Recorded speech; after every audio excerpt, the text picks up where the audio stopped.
Okay. So we're at a spot for questions now, and have we had any questions come in, Colette? We have not had any questions come in, but you can take this opportunity to go ahead and type in some questions, and Cinda or Melissa or Jessica would be happy to answer them. And we'll do this at the end of the course also, so if you want to think of questions as you go along, and we'll have another question opportunity later. Well, I don't see anybody madly typing. We can see when you're sending your questions in. Should we go ahead and leave more time at the end? Yes, I think so.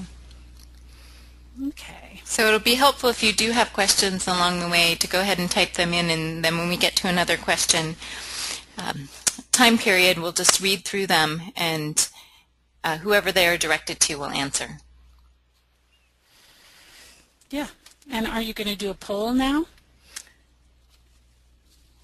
Yes, if you can switch to the next slide, that would be great. Okay.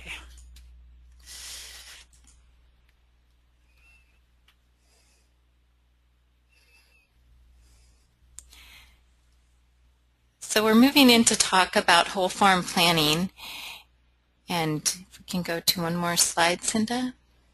Oh, okay. Is that the one you want? That would be great. We thought throughout the webinar it would be fun to go ahead and help you all get to know each other a little bit better. And this is a question that we asked in the pre-course student survey. We'd like to go ahead and have you answer it now. Which two production methods most interest you?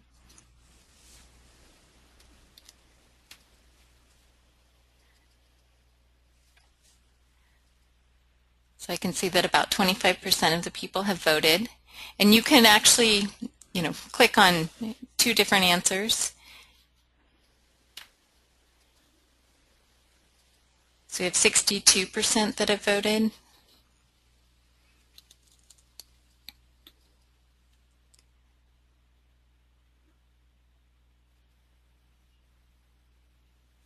We'll give it a couple more seconds.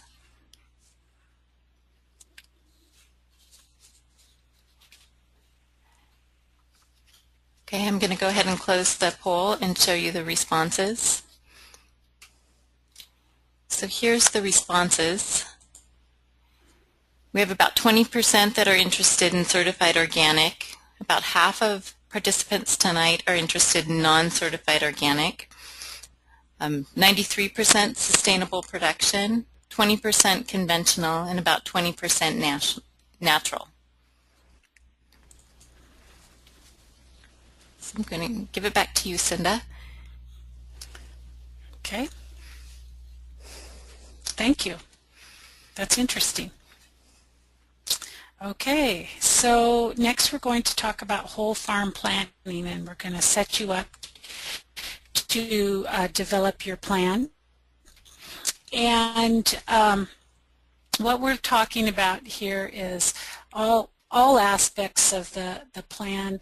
And I think Jessica was leading into this really nicely, because she was talking about all of the decisions that you make on the farm. And if you think about how those decisions affect everything else on the farm, that's looking at the farm as a whole. I'm going to move on. There. So you're looking at the whole for your farm, but you're also considering the implications of your decisions on the whole of your community and food shed, because what you decide to do can, in terms of your environmental, your conservation and environmental practices, can influence the health of the region, not just your individual little farms. So your decisions do affect broader. They affect the community, whether there's local food available, so there's all kinds of things that go into play here in whole farm planning. So let's go a little further into this. This is a step-by-step process that we're going to go through to gather important information about your farm, your visions, values, and goals, and your plan for long-term sustainability and success. Those are all part of thinking about your whole farm plan.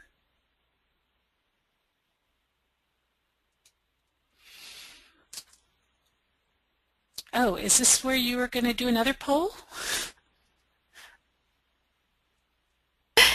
Yes, I have 2 more polls to do just to help everybody get to know each other a little bit better. So I wanted to ask people which of the following is true for you, and so you can check any that apply. You were raised on a farm or ranch, you've worked on a farm or ranch, you currently live on a farm or ranch, you own or rent acreage, farmland, or market garden space, and you raise crops or livestock for market.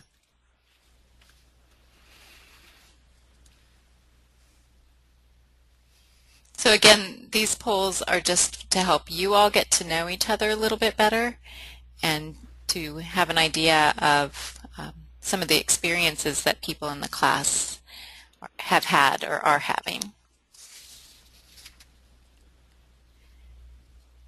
So a little over half of folks have voted.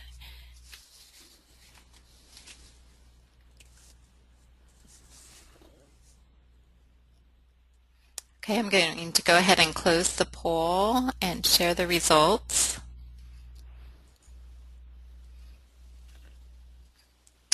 So we can see that quite a few people already live on a farm or ranch, own farmland or acreage, are renting it, and are raising crops for market. And while we have a number of people that have worked on a ranch, really a small proportion of our participants in the class were raised on a farm or ranch. So a lot of people are coming into farming, perhaps much like Melissa and Jessica did, and have a passion for farming but don't have a lot of growing up experience in agriculture. So I'm going to head and I have one more poll that I'd like to run. And this is just whether or not this is your first online course. So how new are you to this type of learning environment?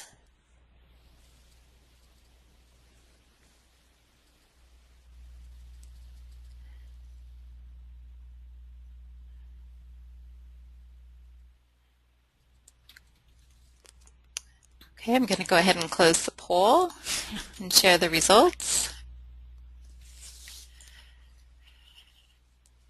So it's pretty equal for folks. About half have done online courses before and about half have not. So we'll be doing a lot of things throughout the course to ask you to give us feedback on how to make this a better learning experience from you. So if there's things that have you've done before in your online courses that have really worked, I would love to hear about them. You could send me an email, ways to improve, and if there's things that you like or would like to see changed, please let me know.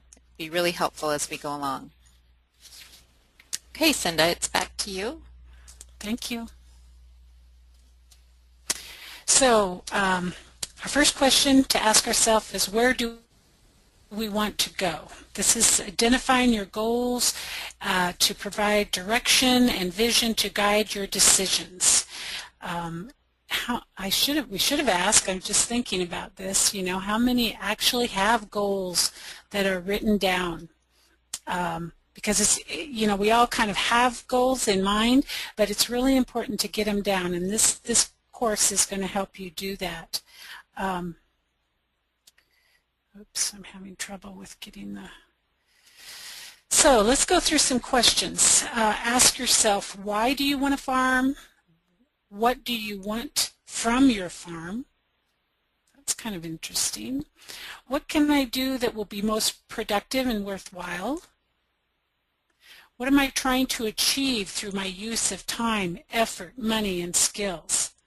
Those are probably some questions, you haven't even asked yourself. And we do have an assignment coming up that will lend itself to this type of exploration.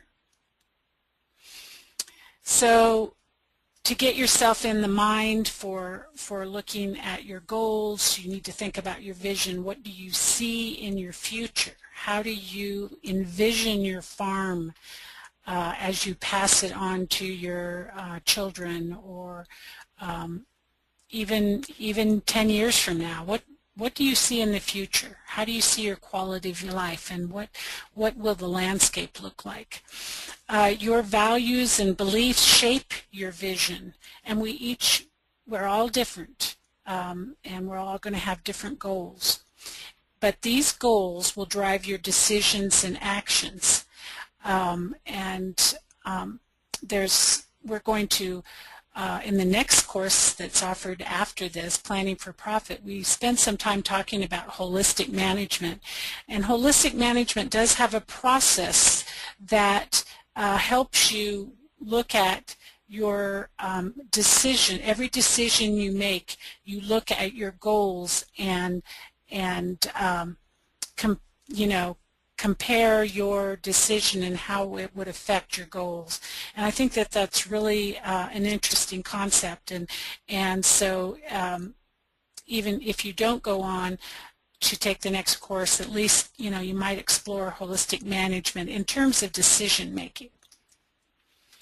Okay, and this is what happens to all of us. We just react to what happens, and whatever happens then will lead us down that path. And like Jessica said, well, it's okay to have some surprises like that, but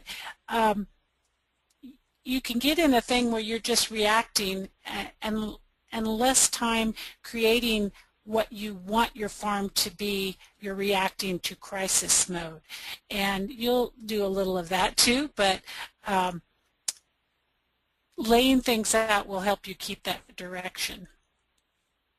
So just looking at some things to think about, and I'm not going to spend a lot of time with this, but your farm operation. Think about what size, type of farm, you're going to do a product or service or both.